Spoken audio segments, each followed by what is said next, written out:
कहानी की शुरुआत में हम एक बहुत ही खूबसूरत लड़की को देखते हैं जिसका नाम बाइजिंग होता है। वो इस वक्त एक पेड़ के नीचे आराम कर रही है क्योंकि यहाँ जंगल में वो अपने दोस्त के लिए जड़ी बूटियां लेने आई थी। उसकी दोस्त की तबीयत खराब थी, उसे एक बीमारी थी। अब जब बाइजिंग पहाड़ के ऊपर चढ़ रही होती है जड़ी बूटियां तोड़ने के लिए कि तभी वहाँ पर एक सफेद रंग का सांप आकर उसे काट लेता है। पर उस सांप ने अपना जहर बाइजिंग के अंदर नहीं छोड़ा था। उसे काटते ही वो सांप मारा जाता है। अब जड़ी बूटियां लेकर वो जैसे ही खड़ी हुई वहाँ काफी तेज हवा चलने लगती है जिसके जोर से बाइजिंग पहाड़ पर से नीचे पानी में जाके गिरती है। जिस दौरान वो बेहोश हो गई थी। वो पानी की गहराइयों में जा रही थी। इससे पहले कि डूबती वहाँ एक काफी बड़े साइज का सफेद रंग का सांप आ जाता है जो उसे डूबने से बचा लेता है। अब अगले सीन में जब बाइजिंग को होश आई तो वो खुद को एक कश्ती पर पाती है। कश्ती पर एक और लड़का भी था जिसका नाम लियोलिंग था जो इस वक्त बांसुरी बजा रहा था। अब बाइजिंग उसे कहती है कि जब मैं बेहोश हो रही थी तो मैंने पानी में बड़े से सांप को देखा, कहाँ गया वो। अब ये सुनते ही लियोलिंग अपने असली रूप में आ जाता है जो असल में ये सफेद रंग का बड़ा सा सांप था। उसने अपना बड़ा सा मुंह खोला हुआ था जिसे देखकर बाइजिंग काफी डर जाती है। वो वहाँ से उठी और क्योंकि कश्ती पर थी इसलिए लड़खड़ा जाती है। इससे पहले वो पानी में गिरती लियोलिंग अपनी ताकतों की मदद से एक पानी का बड़ा सा बुलबुला बना देता है और उसमें बाइजिंग को डालकर उसकी जान बचा लेता है। अब वापिस इंसान वाले रूप में आकर वो कहता है कि मैं सालों से इस पहाड़ पर प्रैक्टिस कर रहा था, तुम्हें देखकर मैं यहाँ आया हूँ। अब वो उसे पूछती है कि अब तुम मुझसे क्या चाहते हो, जिस पर उसने जवाब दिया कि मैं चाहता हूँ अब तुम भी प्रैक्टिस में मेरा साथ दो। इतना कहते हैं वो अपनी ताकत से एक फूल बनाता है जो इस वक्त इविल था यानी बुराई वाला फूल, और उस फूल को वो बाइजिंग के पेट में डालकर कहता है कि जब तुम अच्छे अच्छे काम करोगी तो ये फूल तुम्हारे पेट में बढ़ता जाएगा, इसकी बुराइयां भी खत्म हो जाएंगी, फिर वक्त आने पर हम इसे बाहर निकालेंगे जिससे होगा ये कि इसकी मदद से हम डीमंस को मार पाएंगे। इतना कहकर लियोलिंग अपने जादू से वहाँ एक एग्रीमेंट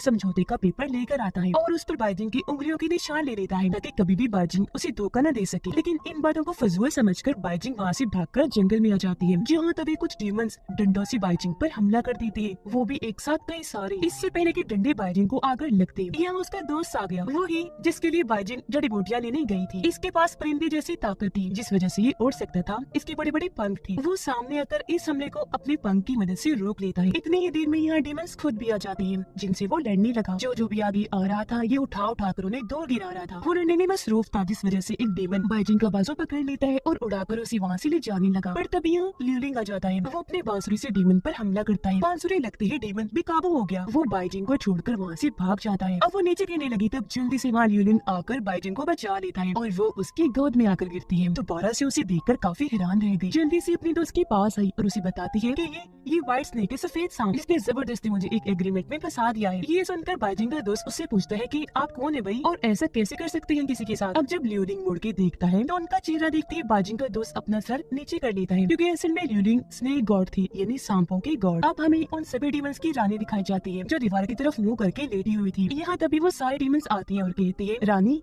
माफ कीजिएगा हम उस लड़की को नहीं पकड़ पाए। अब ये सुनकर रानी की खास डीमन जो पीपा डीमन थी वो आगे आती है। पीपा डीमन असल में वो डीमंस होती है जो मरे हुए लोगों के अंदर जाकर उनसे म्यूजिक बजवाती है क्योंकि इस तरह उनकी ताकतें डबल हो जाती है। अब पीपा डीमन उन सभी डीमंस पर अपने जादू से हमला कर देती है और उनकी आत्माओं ताकतों को निकाल कर वो रानी को दे देती है। रानी ऐसा इसलिए करवा रही थी क्योंकि असल में रानी की ताकतें जा चुकी थी और बाइजिंग के पीछे इस वजह से पड़ी हुई है क्योंकि उसकी ताकतें मिलते ही रानी पहले जैसी ताकतवर हो जाएगी। अब बाइजिंग अपने दोस्त के पास आई और उसके जख्मों पर दवाई लगाने लगती है। इतनी ही देर में यहाँ उनकी मास्टर भी आ गई जो बाइजिंग से कहती है कि तुमने एग्रीमेंट पर साइन करके अच्छा नहीं किया, ऐसा करके तुमने यहाँ के उसूलों को तोड़ा है। ये लड़की सुनो मेरी बात, अगर तुमने उस एग्रीमेंट को ना तोड़ा तो वो तुम्हारे साथ साथ तुम्हारी पूरी फैमिली को भी खत्म कर देगा और हमें भी, इसलिए जितनी जल्दी हो सके इस एग्रीमेंट से अपनी जान छुड़वा लो। जिस पर बाइजिंग जवाब देती है जी ठीक है मैं ऐसा ही करूंगी, कोई तरीका ढूंढती हूँ उस एग्रीमेंट से निकलने का। अब ये सारी बातें जब कर लियोलिंग सुन लेता है और उसे दोनों पर बहुत गुस्सा आया। अब बाइजिंग जब क्लिनिक पर बैठी थी तो वो एक लड़की को दवाई देती है तो वो उससे काफी बुरा बर्ताव करती है। उसने बहुत बदतमीजी की बाइजिंग से और वो मुंह बना के वहाँ से चली जाती है। वो जब बाहर आ रही थी तो तभी सामने लियोलिंग व्हाइट स्नेक बनकर आ जाता है और उसे डराने लगा। लड़की बहुत डर गई और चिल्लाने लगती है। अब यहाँ व्हाइट स्नेक सिर्फ उस लड़की को ही नजर आ रहा था। फिर बाइजिंग क्लिनिक से बाहर आई और लियोलिंग को बुलाने लगती है जो इन पेड़ों में छुपकर बैठा हुआ था और अब वो फौरन यहाँ आ गया। बाइजिंग उससे पूछती है कि ये क्या तरीका है, क्यों तंग कर रहे थे उस लड़की को, जिस पर वो जवाब देता है क्योंकि वो लड़की तुम्हें परेशान कर रही थी, उसने तुमसे बदतमीजी की थी इसलिए ये बस उसके लिए छोटी सी सजा थी। अब उसे गुस्सा तो पहले से ही था इसलिए वो कहती है कि मेरा एग्रीमेंट खत्म करो फौरन अभी के अभी। इस पर वो हंसकर जवाब देता है क्या कहा,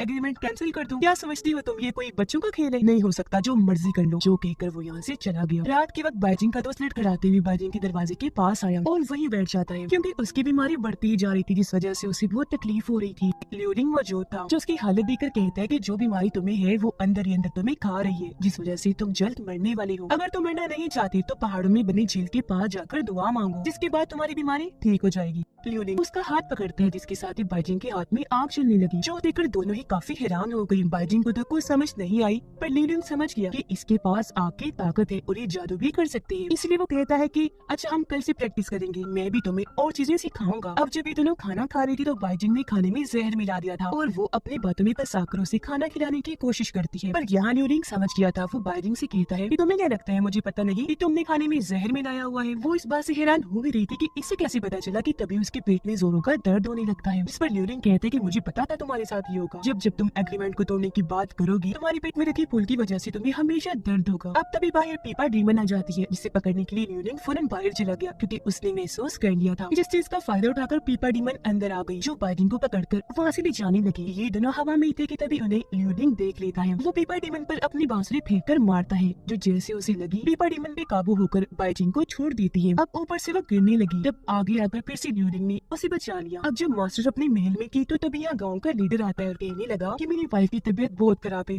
अचानक उसे कुछ हो गया है, प्लीज मेरी मदद कर दीजिए। इसलिए अब बाइजिंग और लियोनिंग एक पेड़ के बड़े से पत्ते पर बैठकर मास्टर के महल जाने लगते हैं। ये जब वहाँ पहुँचे तो महल में पार्टी चल रही थी, पर लियोनिंग को पार्टी में गड़बड़ लगती है। वो वहाँ की सच्चाई देख रहा था, जो बाकी लोगों को दिखाई नहीं दे रही थी। पार्टी में बैठे लोग जो एंजॉय कर रही है वो कोई इंसान नहीं है, बल्कि डीमंस हैं, जिन्होंने इंसानों का रूप लिया हुआ है। लीडर की वाइफ को इनके बाहर आने का पता चल गया था, इसलिए वो भी बाहर आई इन्हें मारने के लिए। आगे बाइजिंग खड़ी थी, जिसे साइड में हटाकर लियोनिंग अपने हाथ से उसके हमले को रोक देता है। उसका हाथ लगते ही लीडर की वाइफ फौरन गिर गई, जो देखकर लियोनिंग लीडर को बताता है कि आपकी वाइफ मर चुकी है। इसके अंदर पीपर डीमन आ गई थी, उसने इसे कंट्रोल किया हुआ था। अब ये लोग यहाँ डीमंस को पकड़ने के लिए प्लान बनाते हैं। बाइजिंग मेकअप करके अपना बेस बदलकर स्टेज पर डांस करने लगी, पर तभी यहाँ धुआं होने लगा, जिसे देखकर बाइजिंग काफी डर जाती है और डांस करना बंद करके साइड में खड़ी हो जाती है। पर ये देखकर लियोनिंग समझ गया था कि ये असल में डीमन है, जिसने धुएं का रूप लिया हुआ है, और वो सामने आकर बाइजिंग को बचा लेता है। लियोनिंग ने जैसे धुएं में हाथ मारा तो वो असली रूप में आ गई, जो पीपर डीमन थी, और लियोनिंग को देखते ही वहाँ से भाग गई। पर कुछ ही सेकंड्स में वो वापस आकर अपना पीपा बजाकर उन पर हमला कर देती है। ठीक इस वक्त लियोनिंग भी अपनी बांसुरी बजाता है, इस वजह से अब पीपर डीमन को यहाँ से भागना पड़ता है। अब कुछ लोग एक लाश को ले जा रहे थे दफन करने के लिए, पर तभी यहाँ लियोनिंग आ गया, क्योंकि समझ गया था कि इधर भी कोई गड़बड़ है। ये सच भी था, क्योंकि उसे देखते ही वो डीमंस जो लोग बने हुए थे अपने असली रूप में आकर यहाँ से भाग जाते हैं। अब लियोनिंग ताबूत के पास जाता है ये देखने के लिए कि इसमें कौन है। उसमें से भी एक डीमन लड़की निकलती है, जो अपनी तलवार से उस पर हमला करने की कोशिश करती है, पर पहले लियोनिंग उसकी तलवार पकड़कर उसे दूर फेंक के मारता है और इस लड़ाई में उसे हरा देता है। अब वो दोबारा से उठी उस पर हमला करने के लिए, जिसके अंदर तलवार घुसाकर लियोनिंग उसे मार देता है। उधर तब तक पीपा डीमन बाइजिंग को पकड़ लेती है और उड़ाकर उसे अपने साथ ले जा रही थी। बाइजिंग उससे पूछती है कि तुम ऐसा क्यों कर रही हो, क्यों बार बार मुझे पकड़े जा रही हो, जिस पर पीपा डीमन जवाब देती है कि जो तुम्हारे पेट में फूल है हमें वो चाहिए और तुम्हारी ताकतें भी। ये सुनकर उसे गुस्सा आ गया और वो पीपा डीमन के पेट में अपनी खूनी देकर मारती है, जिससे वो उसे छोड़कर दूर चली गई और बाइजिंग गिरने लगती है। पर यहाँ पे ठीक वक्त पर लियोनिंग आकर उसे बचा लेता है। तभी सामने पीपा डीमन दोबारा आ गई, जिसे देखकर वो बाइजिंग से कहता है कि जादू करो और अपनी आँख की ताकत से इस पर हमला करो।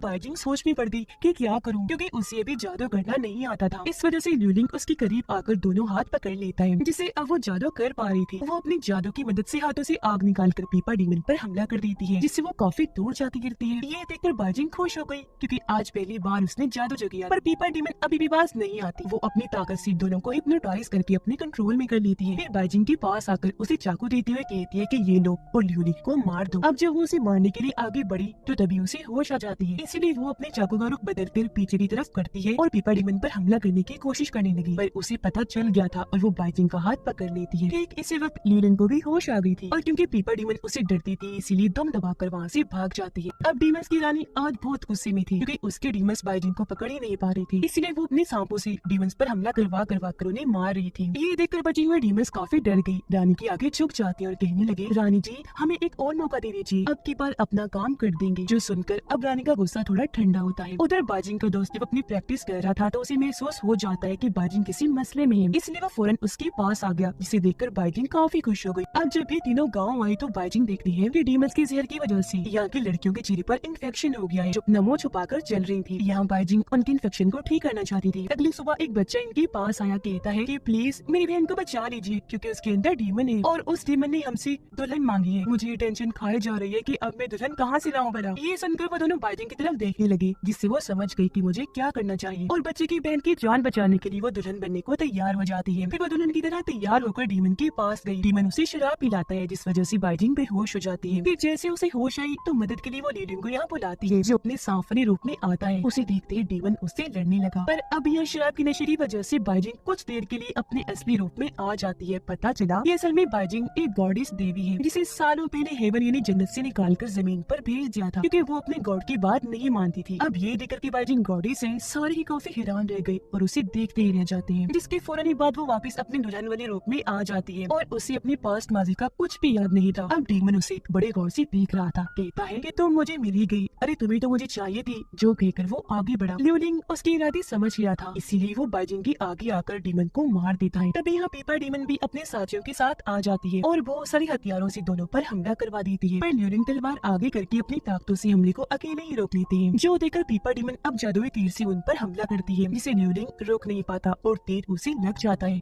वो काफी जख्मी हो गया, जिसे फौरन आकर बाइजिंग संभालती है। असल में ये तीर ल्यूलिंग की कमजोरी थी। उसका दोस्त कहते कि तुम लेकर जाओ, इन डीमन से मैं लड़ूंगा। वो मान गया और ये दोनों यहाँ से निकल जाते हैं। ठीक इसी वक्त यहाँ पीपा डीमन और उसके साथ ही आकर बाइजिंग के दोस्त को पकड़ लेते हैं। फिर उसे ले जाकर पीपा डीमन उससे पूछती है कि बाइजिंग कहाँ पर है। इस पर वो कुछ नहीं बताता। उधर वो दोनों मास्टर से मिलने क्लिनिक पर आ जाते हैं, लेकिन बाइजिंग ये देखकर काफी परेशान हो गई कि क्लिनिक की सभी लड़कियों को डीमंस ने मार दिया है। अपने मास्टर को ढूंढने लगी, जो उसे मिल तो गई लेकिन काफी जख्मी हालत में। अब उन्हें एक जगह पर लेटाकर ल्यूलिंग अपनी ताकत से उन्हें ठीक कर देता है। जब आंखें खोलकर वो ल्यूलिंग को देखती है, कहने लगी, बेटा तुम अपनी ताकतें हम जैसे लोगों पर जाया मत करो, मुश्किल वक्त के लिए इन्हें संभाल के रखो। अब जब बाइजिंग मास्टर के साथ अकेली थी तो उनसे कहती है कि माफ कीजिएगा, मैं वो एग्रीमेंट कैंसिल नहीं करवा पाई, सबकी जिम्मेदार मैं हूँ, सारे लोग मेरी वजह से मरे हैं। मास्टर कहती है कि हाँ बेटा, मैं जानती थी कि तुम इस एग्रीमेंट को नहीं तोड़ पाओगी, क्योंकि तुम्हारे अंदर एक इमोर्टल आत्मा है, जिसकी वजह से तुम कभी नहीं मर सकती। उधर जंगल में बाइजिंग दुखी होते हुए गड्ढे बना रही थी लाशों को दफन करने के लिए। तभी उसके पास ल्यूलिंग आया। बाइजिंग उससे पूछती है कि क्या तुम जानती थी मैं इमोर्टल हूँ, जो कभी नहीं मर सकती, तो इसी वजह से प्रैक्टिस करने के लिए तुमने मुझे चुना। जिस पर वो कहता है कि हाँ मैं जानता हूँ। ये सुनकर बाइजिंग काफी गुस्सा हो जाती है कि इसने अपने लिए मेरा इस्तेमाल किया। अब वो फिर से कहती है कि मेरे एग्रीमेंट को कैंसिल कर दो। इस बार वो उसकी बात मान गया। दोबारा से वहाँ एग्रीमेंट वाला पेपर लाकर उसे आग लगा देता है और अब यहाँ इनका एग्रीमेंट कैंसिल। अब रात के वक्त कुछ डीमंस बाइजिंग को पकड़ कर ले जा रही थी। डीमन बाइजिंग की आत्मा को निकालने की कोशिश करने लगी, पर ठीक वक्त पर सामने ल्यूलिंग आ जाता है और ऐसा होने से रोक देता है। बाइजिंग उससे पूछती है कि अब तुमने मुझे क्यों बचाया, जिस पर वो कोई जवाब नहीं देता। अब ल्यूलिंग अपने असली व्हाइट स्नेक वाले रूप में आ जाता है और उसके दोस्त को ढूंढने लगा। उसे ढूंढकर वो जंगल में लेकर आया, जहाँ पर भी कई सारे डीमंस आकर इन पर हमला कर देती हैं। पर तीनों में यहाँ अपनी अपनी ताकतों से डीमंस का मुकाबला करने लगे और सभी को मार गिराते हैं। अब पीपर डीमन जो अपनी रानी के पास आई तो देखती है कि वहाँ सब लोग जमीन पर मरे पड़े हैं और तो रानी भी अपनी जगह पर नहीं होती। असल में रानी वहाँ पर छुपी हुई थी, जो तभी सामने आकर पीपर डीमन की भी आत्मा खींचकर अपने अंदर लेती है और इस तरह पीपर डीमन की मौत हो जाती है। अब जब रानी वहाँ अकेली थी तो तभी यहाँ ल्यूलिंग आ जाता है, क्योंकि रानी और वो दोनों अच्छे दोस्त थे और वो रानी के पास बैठ जाता है। रानी उसे कहती है कि मैं जानती हूँ तुमने मुझे ये ठीक करने, मेरी ही जान बचाने के लिए उसे एग्रीमेंट पर साइन करवाए थे। मुझे ये भी पता है कि वो गॉडेस है, जो हजारों साल पहले हेवन से जमीन पर भेज दी गई थी। उसकी आत्मा से मैं फिर से पहले जैसे हो सकती हूँ, मेरी ताकतें लौट सकती है, जिससे हम हमेशा एक साथ रह सकते हैं। अभी दोनों की सारी बातें छुपकर बाइजिंग ने सुन ली थी, इसलिए अब वो बाइजिंग के पास जाने लगा, ये सब उसे बताने के लिए। रानी ल्यूलिंग को अपने कंट्रोल में करके उसे बाइजिंग को मारने के लिए भेजती है। वो चाकू लेकर बाइजिंग के पास आया और उसे गले से लगा लेता है, जिसके बाद वो चाकू वाला हाथ ऊपर उठाता है उसे मारने के लिए। पर ठीक वक्त पर वो अपने होश में वापिस आ गया और यहाँ उसने अपना इरादा बदल लिया था। वो सच्चे दिल से बाइजिंग को गले से लगा लेता है, क्योंकि वो उससे प्यार करने लगा था। वही नहीं, बाइजिंग भी उसे पसंद करने लगी थी। और इसी के साथ ये फिल्म इधर ही खत्म हो जाती है।